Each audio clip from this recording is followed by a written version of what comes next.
Just rewind your life a little bit. Do you remember those days? Those days where you were just 12, 13, 14. You were coming out from the shell of your childhood and entering into a complete new world. Do you remember? Just rewind back. Some of you might have had your adolescence served to you in a platter, but most of us, we had our difficulties, right?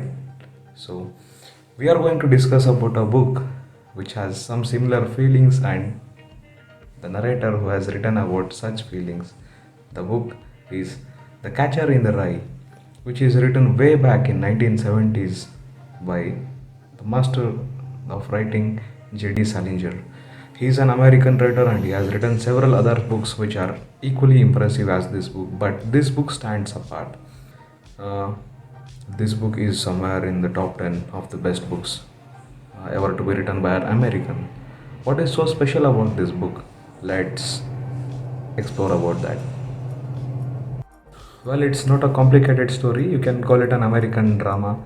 The story is simple and the narration is very linear and the language is too simple to understand, so any one of us can read that. What does the story speak about? It speaks about a common young boy in New York in 1970s who is facing similar difficulties that we faced.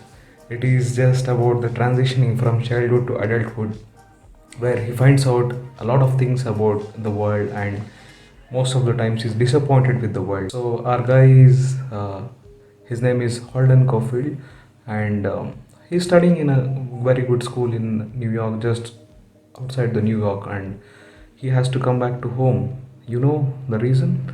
Because he's expelled from the school. There are too many reasons why he was expelled from the school, but that is not too important. What is important is how he reacts to being expelled from the school.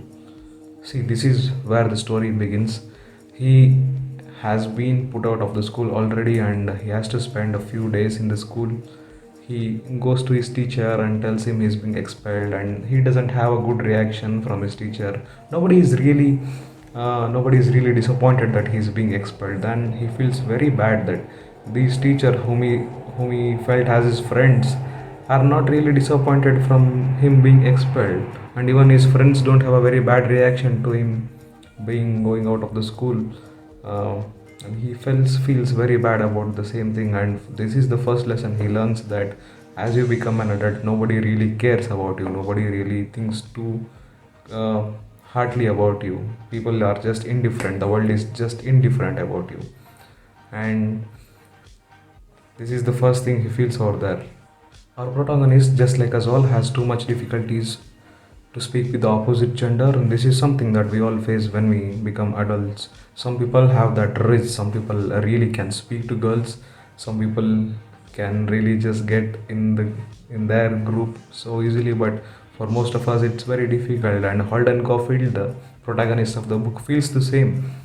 He feels that even if he is being so good, why does people don't like to speak with him, why does people don't like to interact with him, especially girls, why do they just go away from him?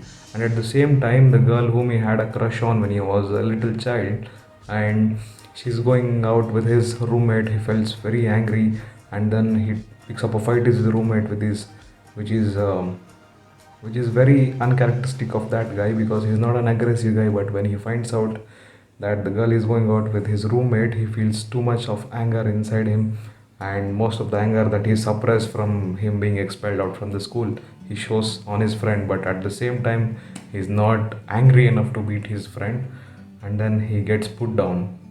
So this is what happens when there is too much anger welled up inside and shown out in an inappropriate incident or inappropriate situation. So the guy gets beaten by his roommate and he is sent out of the hostel the same day. He decides that he cannot stay in that place for long, he has to go home, but he also doesn't want to disappoint his parents. So this is where he has started learning the second lesson already, that although he feels very angry at the situation, he does not want to disappoint his parents, and he is stuck in a conflict over here. He wants to go to home, but he doesn't wish to go to home because the letter which is sent from the school saying that he is expelled, it will be reaching after 2 days. So he has 2 days of time. He doesn't know what to do in those 2 days. So he goes out on a journey. There is something that we really need to understand here, that this guy is already disappointed with the world because of all the things that happen with him. He's disappointed in schooling system because he doesn't like how the school runs. See, most of us wouldn't even like how the school runs, because some of us felt that maths was difficult, some of us felt that science was difficult, some of us were very good in painting, but painting was just a small subject in school, especially in Indian schools. Painting was just a small subject, and literature just had a single half an hour per day, while as special classes were all taken by science and math. Just like what we faced, our guy here, he also loves literature, he also loves writing very much, but the school did not encourage him too much. And even though it encouraged him, they did not like what he wrote.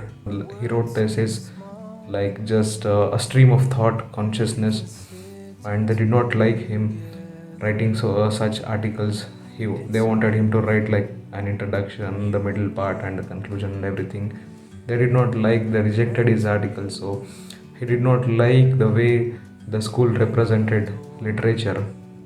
And out of all this, he did not want to disappoint his parents, so he has to do something in 2 days. But he goes to New York, which where New York City, where his parents stay, but he doesn't go to the house. He rents a room and he has to stay there. And this is where he learns next lessons.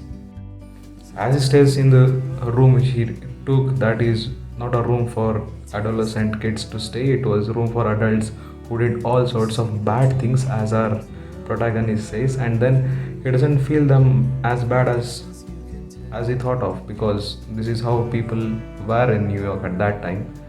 And he goes out, he tries to meet girls, which he thinks he can do better, that I can meet girls, I can interact with them better. But then he totally fails over there. He meets two girls who are come from a different town, and he tries to party with them. He speaks some random things, and although he feels that what I'm speaking is right and why don't these girls understand, that is not how a guy is supposed to speak in front of girls, especially in the first meeting. He does not understand this. He does not understand how he has to speak in the first meetings, and then he feels completely disappointed in girls, in society, in the city, and everything. Like, why am I like this, and why is the society like this? He feels there is a big gap between the society and himself. He hires a prostitute, he brings her to his room, but the story does not go as we think it goes, because he just wants to talk to someone. He just wants someone close to talk to, and he has no one in his life at that time. So as he hires a prostitute, she comes and she wants to do what she's supposed to do, but then he just wants to talk with her. She is just disappointed. She gets out of the room, and there is again one more fight happening over there for some random reason. And because of this fight, the boy feels more sad, and he starts remembering the grief which is completely dig up and stored inside his heart. The grief comes up to a superficial part, and now he remembers all the incidents that took place as he was a child. As a child, our protagonist had a younger brother whom he loved very much, and they had a great relationship with each other. They were siblings just born 1 or 2 years apart, and then his younger brother just passed away due to leukemia. This is the grief that he had welled up inside him like for many years, and then he could not ever express it to himself. So he starts writing about these things, and that is what we read in this book. This book is like a complete diary about his feelings and what he feels about the life and what he feels about his grief. And as he starts writing about his grief, he feels slightly relieved, and then he again messes up. He calls his childhood crush, and then he takes her out on a date where again he messes up because he does not know what to speak with her. And overwhelmed with emotions, he says whatever he feels in his heart, like, let's run away, let's go away and live a happy life somewhere. And you see, he does not understand the psychology of girls, which even most of us are still struggling to understand. But he doesn't understand a basic thing, that a girl does not come with a guy until he has something to offer, something to really offer her. But he fails to understand, and just out of emotions he asks her to run away with her. And then she gets really angered, and she goes out from the party hall. And then he comes back to the room, but he doesn't want to stay in the room anyhow. And Now, and finally, he makes a decision to go back to his home, but he does not want his parents to see him. There is a very special reason why he goes back to his home, because after all this grief and everything coming outside to the superficial layer of his emotions, and him being highly frustrated and disappointed and sad about the society, he has to hold on to something that had made him happier. He had to hold to a source of happiness, otherwise, he would just break into pieces. So he goes to his home, he finds his lovely sister, who is a younger sister, who is in her bed already going to sleep, and then he wakes her up, talks to her, and she is very affectionate to him. She starts patting him and asking him all random questions which a younger sister asks to her brother. He feels overwhelmed with emotions again, but he just cries away. His parents come to the house, he doesn't want to stay in the house anymore. Again, he goes out of the house. This turns out to be a crucial part of the novel, because even amidst of all the disappointments and sadness that the guy faces throughout the book, as he holds on to the hope and to the love that he has received from his family and sister and teacher also, he feels that there is some hope to life. He again feels like he has to go back to the home. He goes back, he brings his sister to the New York Central Park, and then just lets his sister go away and play. He sits on a bench, just watches his sister play around in the park, and feels really happy about it. This is where the novel ends, but there is a small part of epilogue which is really significant in the entire build up of the novel. As the book starts coming to an end, we find that our protagonist Holden is in a mental asylum or in a correction facility where he is getting treatment for his depression. Our guy is depressed from so long. He's depressed in school, where the school rejected his works of essays and then let him go away. He was depressed since then. Maybe he was depressed even before that, but he could not get in terms with his depression. He could not get in terms with his sadness, for he thought everything is just useless. There was a larger and greater undertone of nihilism to his actions and his thoughts, and so he could not recognize that he has so much grief inside him and he is totally depressed. He could never realize that he had so much of sadness and somehow he has to get rid of it or get treated about it.